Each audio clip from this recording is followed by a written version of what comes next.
इब्रानियों के नाम संत पौलुस का पत्र अध्याय 11 वचन संख्या 6। इब्रानियों के नाम संत पौलुस का पत्र अध्याय 11 वचन संख्या 6 वचन में लिखा है, विश्वास के अभाव में कोई ईश्वर का कृपा पात्र नहीं हो सकता। विश्वास के अभाव में कोई ईश्वर का कृपा पात्र नहीं हो सकता है।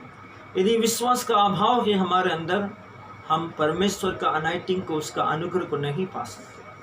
यदि विश्वास का कमी है हमारे अंदर, हम कभी भी परमेश्वर के सिंहासन के सामने उसका उपस्थिति को महसूस नहीं कर सकते। यदि विश्वास का कमी के कारण हमारा दिल कमजोर है, हमारा विश्वास कमजोर है, हम परमेश्वर के महान कामों को नहीं देख सकते। मेरे प्रियो, विश्वास की कमी के कारण बहुतों का पतन हो गया है। विश्वास की कमी के कारण बहुतों का सर्वनाश हो गया है। विश्वास की कमी के कारण बहुतों का जीवन में बहुत निराशाजनक परिस्थिति, उदासीजनक परिस्थिति। विश्वास की कमी के कारण लोग अपना दसवांश नहीं दे रहे। विश्वास की कमी के कारण लोग अपने कर्तव्य नहीं कर रहे। विश्वास की कमी के कारण 10 आज्ञाओं को लोग मानने से आज इनकार कर रहे हैं। विश्वास की कमी के कारण लोगों के घरों में वचन के, पवित्र धर्मशास्त्र का पुस्तक है, लेकिन अमीर के भाइयों के समान वो परमेश्वर का वचन को पढ़ते नहीं हैं। विश्वास के अभाव के कारण बहुत से लोग परमेश्वर के बहुत से अभिषिक्तों और दासों से प्रार्थना करवाने के बावजूद भी उनका जीवन में निराशा है, उनका जीवन में उदासी है, उनका शरीर बीमारियों का घर बना हुआ है, बीमारियों का ढेर बना हुआ है। विश्वास की कमी के कारण बहुत सारे विश्वासी लोगों के जीवन में, बहुत सारे अगुवों के जीवन में, बहुत सारे धर्मियों के जीवन में, बहुत सारे कलीसिया के परिवारों के जीवन में तंबाकू, बीड़ी, सिगरेट, ड्रग्स, नशा, चरस, गांजा, व्यभिचार, झगड़ा, लड़ाई, शक, एक दूसरे के साथ घृणा, नफरत, ईर्ष्या, ये इत्यादि उनका जीवन का हिस्सा बनकर उन पर शासन कर रहा है।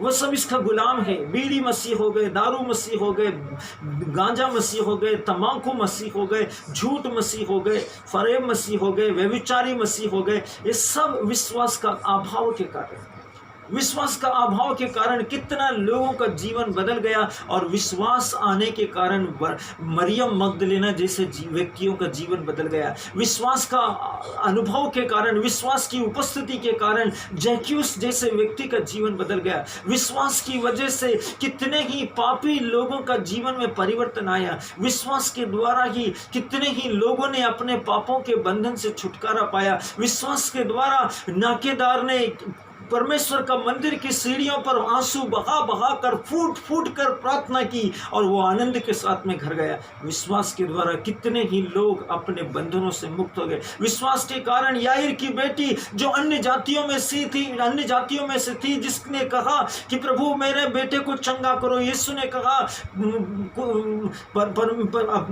बच्चों की रोटियों को कुत्तों के सामने नहीं डालता, लेकिन विश्वास के कारण याईर की बेटी ने कही, प्रभु मालिक की, स्वामी की मेज से, उसकी टेबल से गिरने वाली चूर चार को तो उस स्वामी के कुत्ते के पिल्ले खाते ही हैं।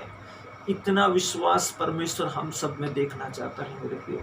विश्वास के द्वारा ही उस सामरी स्त्री ने परमेश्वर की महिमा को, प्रभु यीशु मसीह की उपस्थिति को पहचाना और विश्वास के द्वारा ही वे परमेश्वर की प्रचारिका बन गई, परमेश्वर की संदेशवाहक बन गई। वो सुसमाचार की अगुआ, सुसमाचार का प्रचारक बन गई और वो एक पास्टर के रूप में उसने नगर में जाकर, एक पुरोहित के रूप में नगर में जाकर सब लोगों को इकट्ठा किया। आओ आओ देखो, हमें मसीहा मिल गया है। मेरे प्रियो, विश्वास के द्वारा सब कुछ हो सकता है। विश्वास के अभाव में कोई ईश्वर का कृपा पात्र कभी नहीं बन सकता है। प्रभु के सामने आए, विश्वास के द्वारा प्रार्थना करें, क्योंकि आपके लिए एक बालक उत्पन्न हुआ है, आपके लिए एक व्यक्ति बलिदान हुआ है, आपके लिए एक प्रबंध परमेश्वर ने पर्वत पर अब्राहम को दिया है, आपके लिए एक बलिदान, एक अबोध मेमने को बलिदान किया गया है, जो आपके पापों को बलिदान, आपके पापों के लिए अपने देह पर बलिदान के कारण सबों के लिए पाप मुक्ति और क्षमा बन गया है।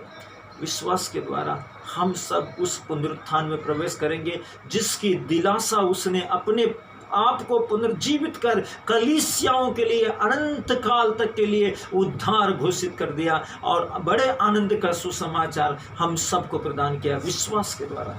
विश्वास के अभाव में हम ईश्वर के कृपा पात्र नहीं बन सकते। प्रभु आप सबको आशीष दे। आमीन। आमीन आमीन।